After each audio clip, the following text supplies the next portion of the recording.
Hello and welcome to Spinster's Library. I'm Claudia. Today I want to talk about some historical fiction that I have been reading lately.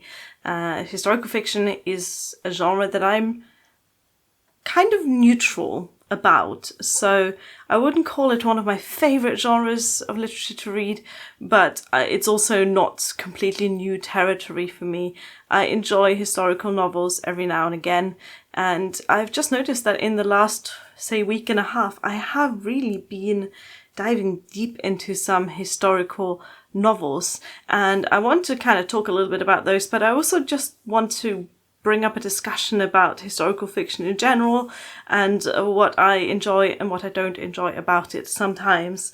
So this video was really kind of inspired, I guess, by one of the best novels I have read so far this year, a novel that has had a hype to which I'm about 15 years late, and that is Fingersmith by Sarah Waters. I started this novel last week and I finished it last week. It took me a total of 2 days to read it. I barely did anything else, as you can imagine. And to me, that novel is the perfect work of historical fiction. If you are not familiar with this, if like me you missed the hype as well by about 15 years, then let me just briefly tell you what it's about. Fingersmith is a novel set in Victorian England, and it follows a 17-year-old orphan named Susan, who has kind of grown up in the sort of shady underbelly of London, in kind of a safe environment, but in an environment that is fueled by different types of illegal work, such as robbery and pocket thieving and money laundering and all of that kind of stuff. And then she gets thrown into a big Victorian creepy mansion where she is suddenly made to work as the maid of another 17-year-old girl from very different circumstances. And all of this happens as part of a big scam. I don't want to go into more detail than that. The most amazing thing about Fingersmith really is how the plot fits perfectly into the time. And that is one thing I so admired about this novel. It's how you have a certain idea when you think of novels in the Victorian period, and that idea is shaped by Victorian literature itself. You think of Dickens and you think of Bronte's, and Sarah Waters in Fingersmith takes all of these feelings, these ideas, these tropes, these expectations that we have of Victorian literature and puts them into a beautifully crafted Victorian novel that reads like it is of its time, but at the same time is incredibly modern. In this specific case, you get all of these kind of flashes of Victorian stereotypes. You get orphans, pocket thieves, public hangings, big mansions, Cinderella type stories from rags to riches, all of that kind of thing. You get asylums, madhouses, and all of the creepiness that comes along with that. You get the place of women in the domestic sphere. You get the, I guess, medicalization of women's frustrations, which was rampant in the Victorian age, if we are to believe Victorian literature.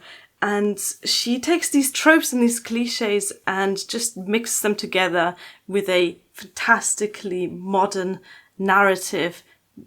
It somehow makes sense as a whole, even though it doesn't make sense if you think about the individual aspects of this story. And I loved that book, and I loved how it turned Victorianism into a historical novel that feels fresh and new and just perfectly crafted. And that kind of feeling I get occasionally with historical fiction. A book that gave me a similar feeling that is also set in the 19th century is Once Upon a River by Diane Setterfield. I actually did a separate review video for that book, which you can find linked in the description box if you're interested in that.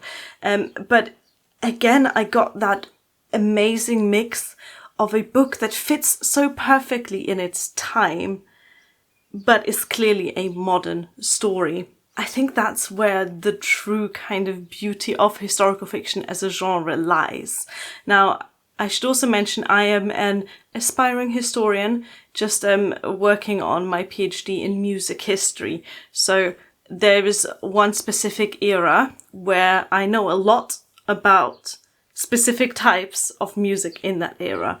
Historians, as academics, are super specialized people, so I can tell you a lot about, say, the fashion for piano playing in 1817 London, but I have no idea about construction work in 1817 London or about legal conflicts in 1817 London. So to write a historic novel that feels accurate must be incredibly difficult. And I say feels accurate because to me personally, it's not even that important that it is accurate.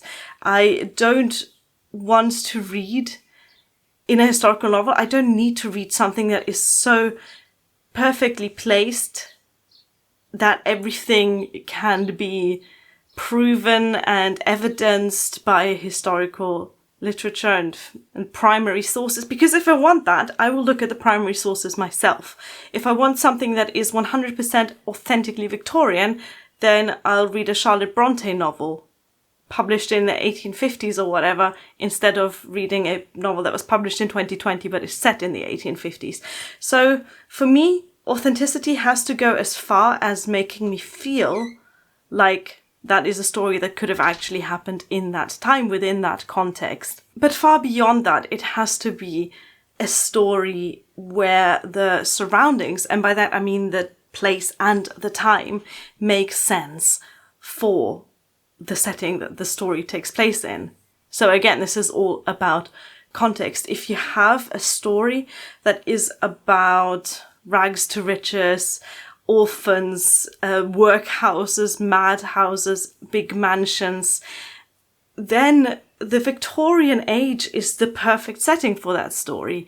And the setting and the story merge together and just make a beautiful work of art.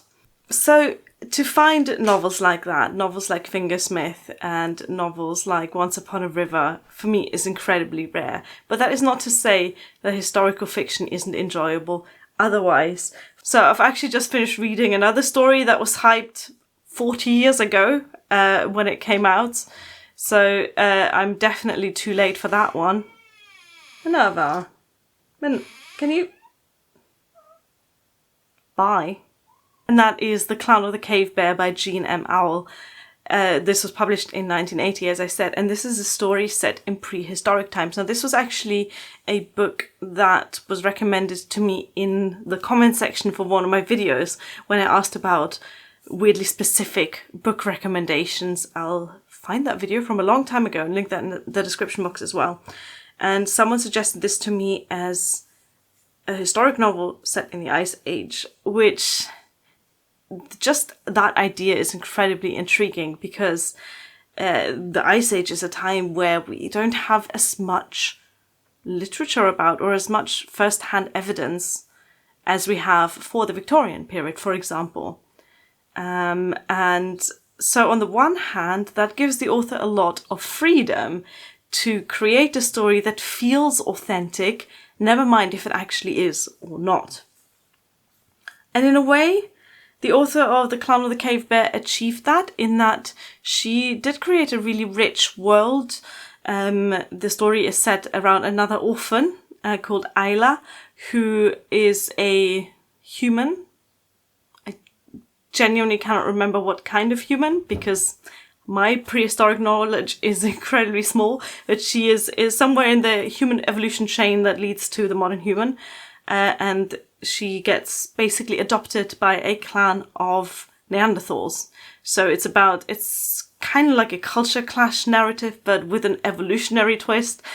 Some of the science, even I as a non-archaeologist, as a non-prehistoric historian, can tell is a bit dodgy. For example, in that book, she tries to convince us that Neanderthals have knowledge, memory, actual memory that reaches back through the generations, which I'm pretty sure they didn't. I don't think any creature on Earth has actual knowledge in their brains that is transmitted through the chain of evolution.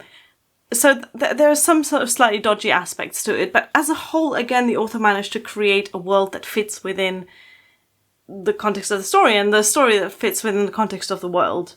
I didn't enjoy this nearly as much as Fingersmith, but it was still a very interesting book to read. And then you have novels where I honestly wonder whether the author meant to write a novel or whether the author meant to write a sort of vague description of a specific part of history. And an example of that I read recently was a German novel called Die Glasmacherin by Birgit Hermann.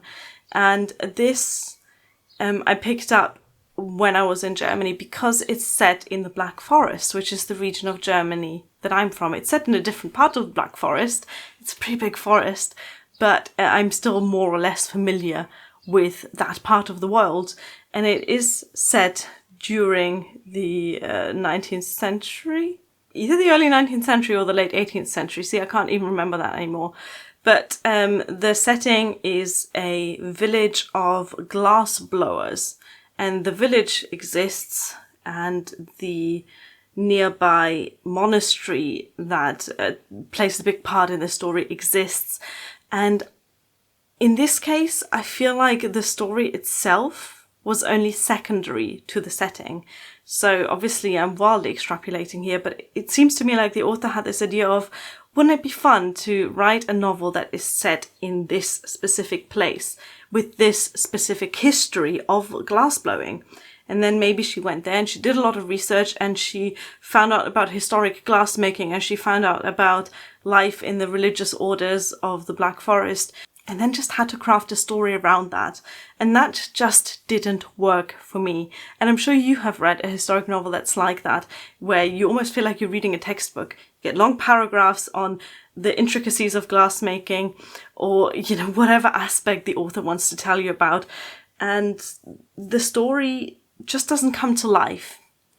Maybe the characters don't feel like real people that were around during that time within that context, or maybe the plot just feels secondary to the aspects of, look how much I've learned about this time period. I think if I was to write a historic novel, I would definitely fall into that category. I don't think I'd be very good at actually crafting a story that is a story first and a historic setting second. But that's why I'm not an author. So I'm hoping to pick up more historic novels that wow me, just like Fingersmith did and like Once Upon a River did, where I just feel like the story comes to life because of the setting, and the story and the setting together make just a really beautiful and unique book. If you understand what I'm talking about, if you have recommendations for me for those kinds of novels, then please tell me about them in the description box. I am pretty much open to all places and time periods, although personally I am fascinated by the time period that I'm personally not studying for my degree. So I like pre-19th century time periods, medieval time periods, or even earlier than that. You know, stories set in antiquity would be really interesting for me. But I'm open to any kind of historical novel. So use this opportunity to recommend me your favorite historical novel, especially if you have read Fingersmith and Once Upon a River and you kind of get the type of story that I find really amazing to read. Oh, and I'd also like to take this opportunity to remind you that I have a Patreon that you can check out, linked in the description box. And I also have a cats and classic literature inspired web shop, also linked there, of course. So check those out if you're interested in any of those things. Thank you for watching. Bye!